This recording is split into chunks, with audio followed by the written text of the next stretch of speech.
hörmətli Misir müəllim, hörmətli Ceyhun müəllim və Günay xanım, hörmətli ziyalılar.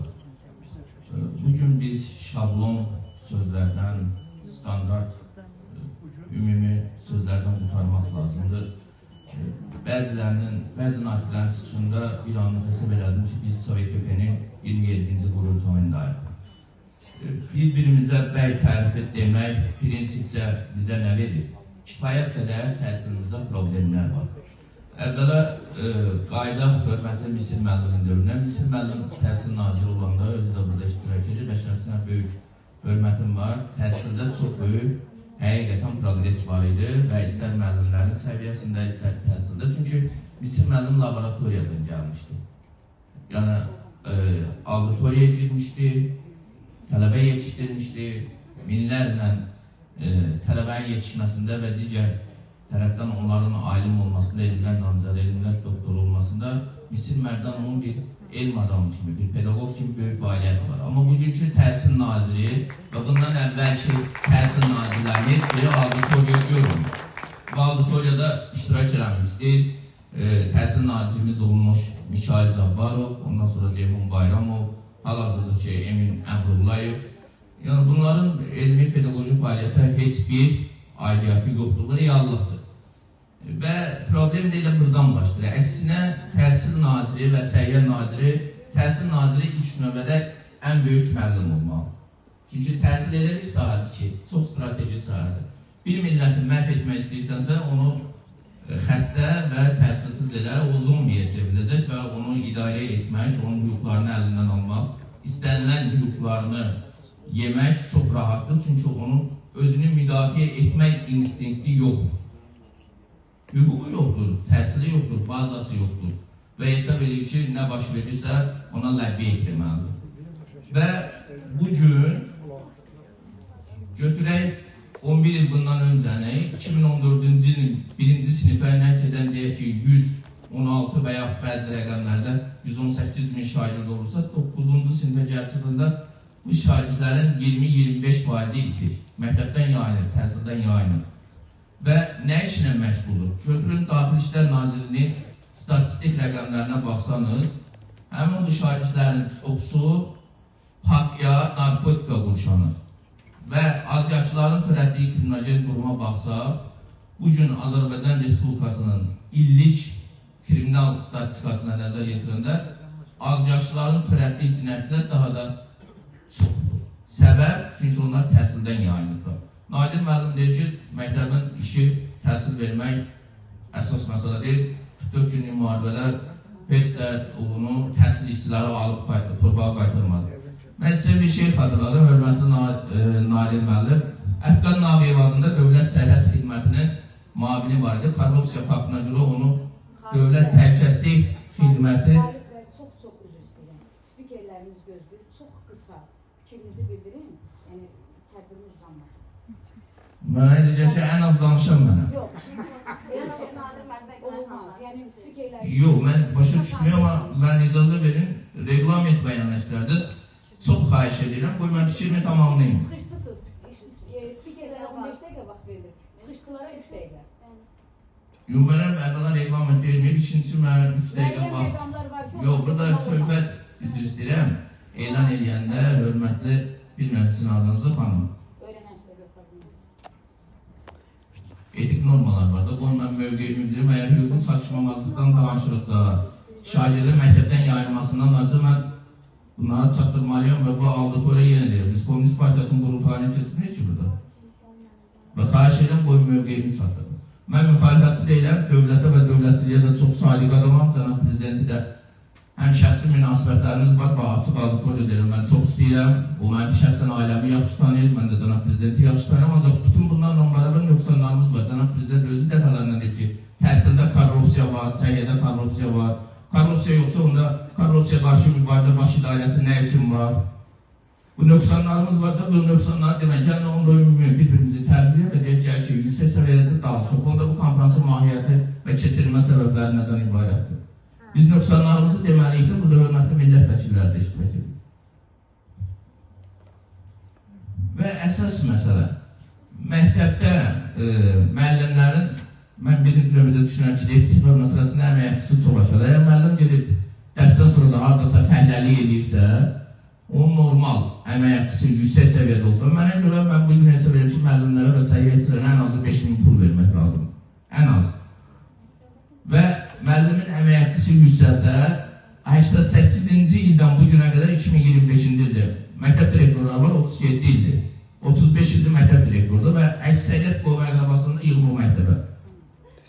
Və bürokratik bir aparat yaradır. Məktəb direktorları var ki, rayonlarda uşaqların şagirdlərin adını yazılır məktəbə, hər uşaqdan 500-700 manat pul qəbul edir. Uşaq dərsə gəlmir, atestatı yazılır, qiymətlər yazılır, repetitor yazılır. Hansı ki, birinci qrupa, ikinci qrupa verir. Özünüz də bilirsiniz ki, bu problemlər var. Bunu məktəb direktorları edir. Və burada nə baş verir? Korrupsiya baş verir. Bu korrupsiyanın kökünü kəsmək lazımdır. Bu bürokratik aparatın özbaşınalığın kökünü kəsmək lazımdır. Hər şeyi yükləmək lazım deyil Sıravi müəllimin üzərində. Sıravi müəllimin hüququ var ki, Sıravi müəllim sosial mediada çıxıb etiraz edir, Nadir müəllim ki, səsinizi çıxardır. Bir müddətdə sonra məktəb direktoru 1-2 nəfər də özünə yaxın olan adamlar həmin müəllimin üzərinə qoyur, həmin müəllimi tədrisdən uzaqlaşdırırlar. Və persona non grata elan olur. Sanki o məktəbdə ən arzu olunmaz bir şəxsə çevrilir. Biz dəfələrlə bunu sosial mediada görmüşük. Bu cür nöqsanlarımız var.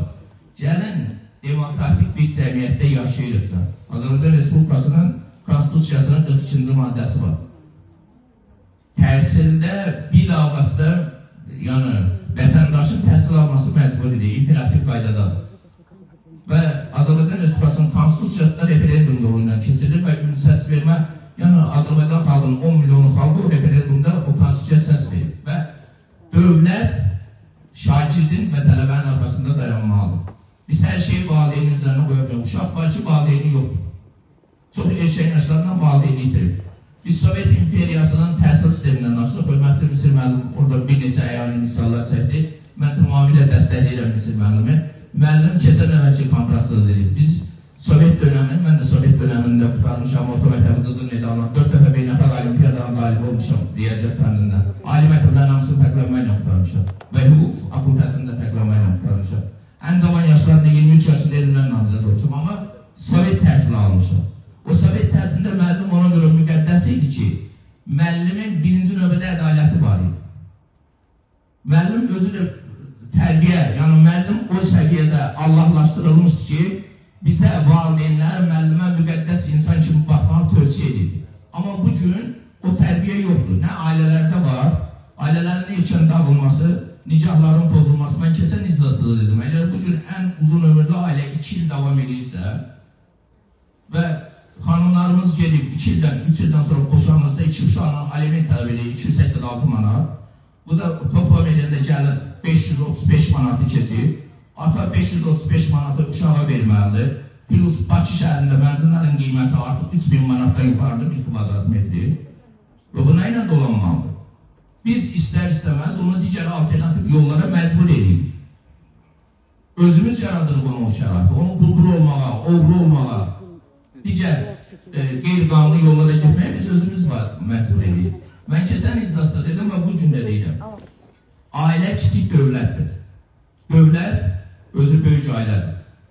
Böyük ailənin başçısı Azərbaycan Respublikasının Ali Baş Komandanı Cənab Prezidentdir. Və Cənab Prezidentin də bir nömrəli ali məqsədi odur ki, bizim neft sektorumuzda, qaz sektorumuzda tükənəcək, amma qeyri-neft sektorunda əsas güc intellektual əqli mülkiyyətin üzərinə qalır. Yəni gələcək nəsilləri.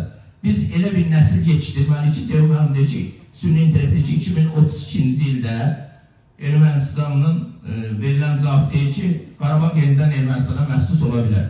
Əgər biz yeni sağlam gənclik yetişdirməsək, şəxsiyyət yetişdirməsək, hər şey şəxsiyyətin üzərində formalaşır. Bugün bütün dünya dövlətləri investisiyanı niyə Azərbaycana qoyurlar? İlham Əliyevin şəxsiyyətinə görə. Çünki deyil, imzam, sözümdür, sözüm imzamdır. Yəni mən şəxsiyyətəm. Dediyimi, götürdüyüm öhdəlikləri geri götürmürəm. Nümunə özümə. Sevgili Peyğəmbərimiz sallallahu aleyhi və sallam bütün kutsal hədislərində buyurdu ki, islahatlar mənim özümdən başlayır. Yəni o nümunəni mən özüm göstərməsəm, heç kim mənim arxamda gəlməyəcək, heç kim İslam dinini qəbul etməyəcək, heç kim də mənim Allahın elçisi olduğumu görməyəcək və qəbullanmayacaq.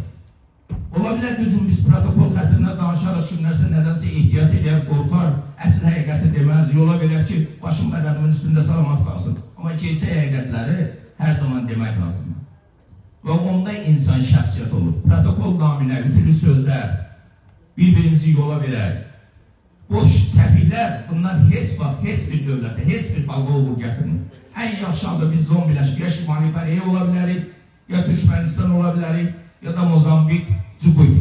Bundan ötürü ola bilməz. Onsuz da siz baxın BMT-nin 2025-ci ilin statistikasını dünən Bakı TV'də verib bunu artıq və bu barədə geniş informasiyalar gelib.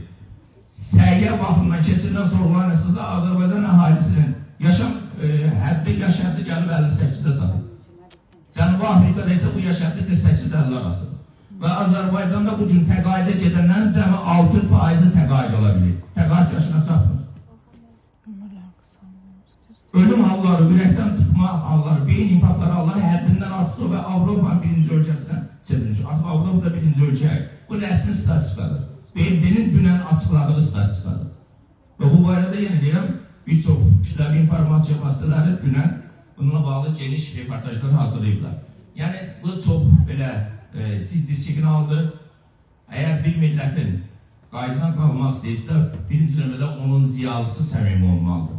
Açıq danışmalıdır. Ziyalı diplomuna, elmlər doktoru, akademiklə olmur. Akademiklərimiz tanıyır ki, nə latınca, nə kirincə çox yox bilmir. Belə akademiklər biz çox görmüşük, var, hal-hazırda da var. Bu barədə hörmətli Misir müəllimin də çıxışlarına baxmışam, o çıxışları mən dəstəkləyirəm. Çünki tənqidə açıqdır və demokratik fikirli insandır. Mən ona görə onun, bizim heç bir biyoloji və digər qohumluq əlaqələrimiz yoxdur. Sadəcə və sadəcə demokratik təfəkkürlü insan olduğuna görə dəstəkləyir. Və bu gün sevimli Peyğəmbərimizin heç bir ali təhsil olmayıb. İmadiyyatın Nəsimi 48 il yaşayıb, aydında bir dənə cındır olub, amma adına rayonlar var, məktəblər var, ona görə ki, şəxsiyyət idi. Teymurləngin qətlə yetirməkdən ona görə qorxurdu, çox böyük şəxsiyyətdir. Teymurləngi tarixə qara hərflərlə yazdıracaq.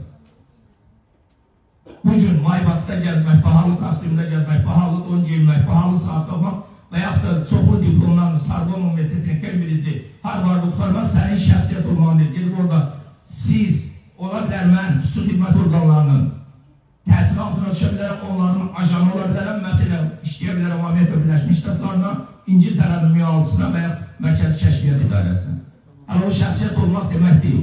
Şəxsiyyət olmaq vətəninə, torpağına, millətinə, ümmətinə, dırnağından tükünə qədər sədaqətli olmaq deməkdir. Və sonda sevimli Peyğəmbərimizin bir qudsa hədisi ilə fikrimi bitirmək istəyirəm. Hər zaman o böyük şəxsiyyət hər birimiz üçün nümunə olan və unutmayaq ki, 70 il Sovet İmperiyasında 3-cü şəxs olmuş vəzifə baxımından mənəviyyatın birinci şəxsidir. Rəhmətli Ulu Öndər də hakimiyyətə gələn kimi məhz Məkkəni Mədinəni ziyarət elədi, sevimli Peyğəmbərimizi ziyarət elədi və İslam müqəddəsləri haqqında çox geniş bir müsahibə verir.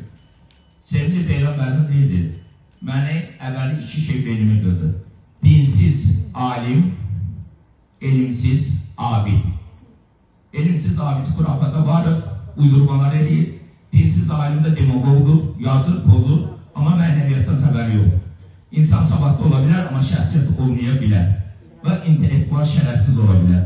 Gəlin, biz bugün Ceyhun müəllimin o sonuncu çağırışına mən də deyirəm, insanların şəxsiyyət kimi formalaşmasında bütün gücümüzü səfərbər edək. Bu, burada əyləşən həm bəylərin, həm də xanımların mənəvi borcudur. Və sonunda da sevimli Peyğəmbərimizin bir fikri ilə də bitirəm ki, mənə bir hərf öyrədən müəllimə 30 il qul olaram. Diqqətinizə görə təşəkkür edirəm.